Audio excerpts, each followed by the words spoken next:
నమస్తే welcome to తూతా digital ఆలయ విశిష్టత ఈరోజు ఆలయ విశిష్టత కార్యక్రమంలో కంచి కామాక్షి టెంపుల్ గురించి తెలుసుకుందాం. లంకాయాం శంకరీదేవి కామాక్షి కాంచికాపురే అనే శ్లోకం భక్తులందరికీ సుపరిచితమే. ఇది ఆది శంకరాచార్యులు చెప్పిన శ్లోకం. అష్టాదశ శక్తి పీఠాలలో ఈ శ్లోకాన్ని ప్రామాణికంగా తీసుకుంటున్నారు. ఆది శంకరాచార్యులు 18 క్షేత్రాలను దర్శించి శ్రీచక్ర ప్రతిష్ఠ చేశారని ప్రతీతి. వీటిలో 4 శక్తి పీఠాలైన శ్రీశైలం, అలంపురం, పిఠాపురం, ద్రాక్షారామం ఏపీలో ఉండగా మిగిలిన వాటిలో 13 దేశంలోని వివిధ రాష్ట్రాల్లో ఉన్నాయి. మిగిలిన ఒకటి శ్రీలంకలో ఉంది. వీటన్నింటిలో తమిళనాడులోని కాంచీపురంలో కొలువైన కామాక్షి దేవి శక్తిపీఠం మరింత ప్రత్యేకం.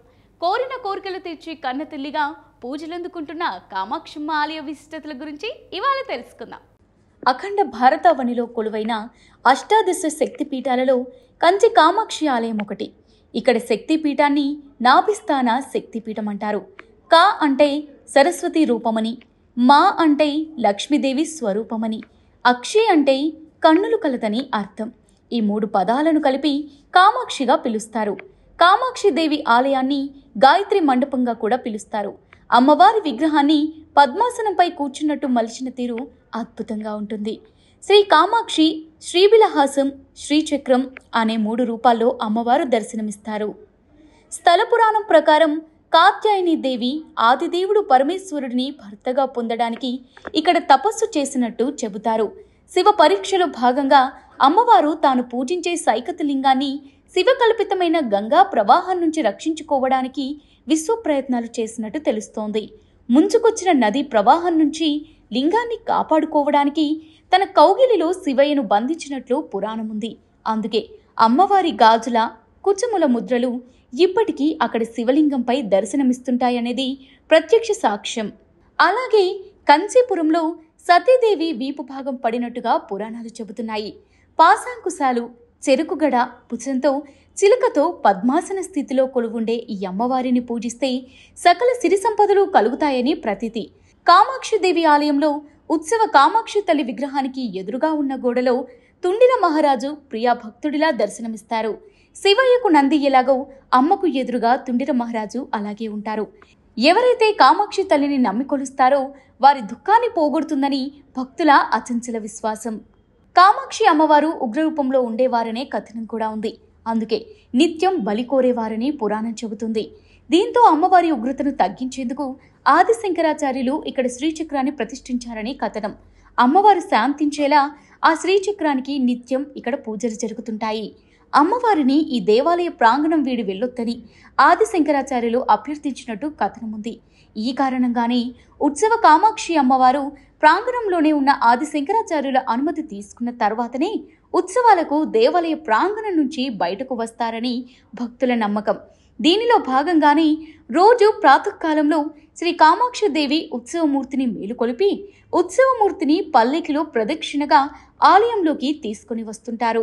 ఆ తరువాత అమ్మవారి ఎదురుగా గోపూజ నిర్వహించి అనంతరం అమ్మవారి ద్వారానికి ఉన్న తెర తొలగించి హారతి ఇస్తారు. ఈ సమయంలో భక్తులు అమ్మవారి విశ్వరూప దర్శనం చేసుకోవచ్చు.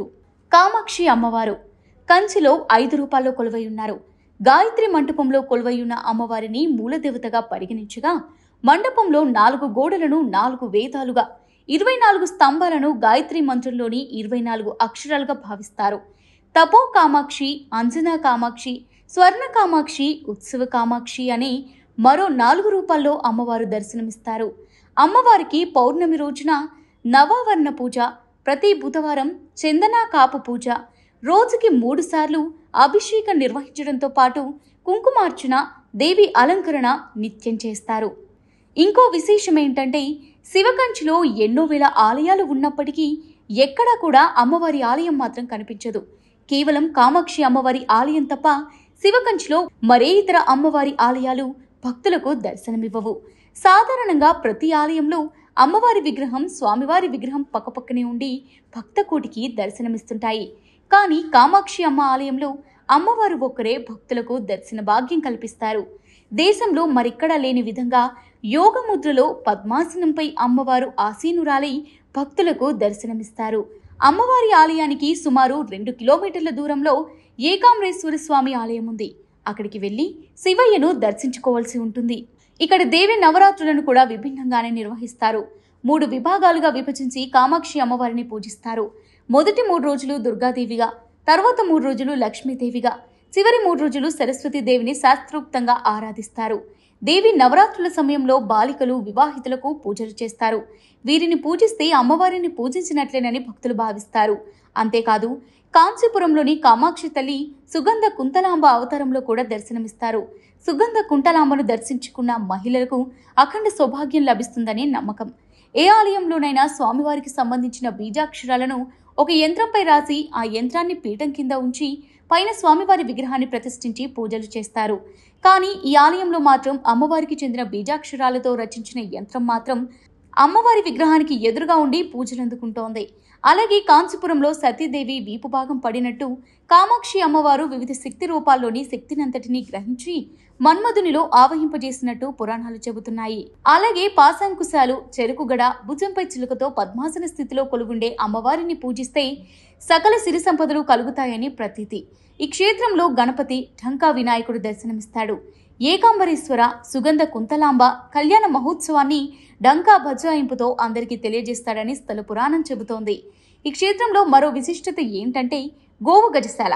ఆలయంలోని కుడివైపున గజరాజుల కోసం ప్రత్యేకంగా ఓ షెడ్ నిర్మించారు. ప్రతిదినం గోపూజ, గజపూజను ఉదయం 5 గంటలకు నిర్వహిస్తారు.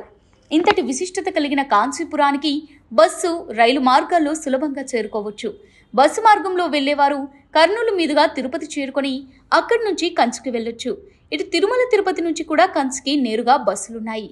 హైదరాబాద్ నుంచి చెన్నై వెళ్లి అక్కడి నుంచి కోయంబేడ్ బస్ స్టేషన్ చేరుకోవాలి. కోయంబేడ్ నుంచి కంచికి బస్సులో ఈజీగా వెళ్ళవచ్చు. రైలు మార్గంలో వెళ్లాలనుకుంటే కర్నూలు మీదుగా చెన్నై వెళ్లి కాచిగూడ ఎగ్మోర్ ఎక్స్ప్రెస్ను ఆశ్రయిస్తే సరిపోతుంది. అరక్కోణం స్టేషన్లో దిగి అక్కడి నుంచి కంచి వెళ్ళొచ్చు. లేదా నేరుగా చెన్నై వెళ్లి అక్కడి నుంచి లోకల్ ట్రైన్ ద్వారా కంచి చేరుకోవచ్చు. అలాగే తిరుపతికి నేరుగా ట్రైన్లో వెళ్లి అక్కడి నుంచి పుదుచ్చేరి వెళ్లే రైలులో కూడా కంచికి వెళ్ళొచ్చు. చెన్నై విమానాశ్రయం నుంచి ప్రైవేట్ వెహికల్స్లో కూడా కంచి వెళ్ళొచ్చు. కంచి కామాక్షి ఆలయ విశిష్టతల గురించి తెలుసుకున్నాం కదా. మరో ఆలయ విశిష్టతతో మళ్ళీ కలుద్దాం. Keep watching 2TA digital.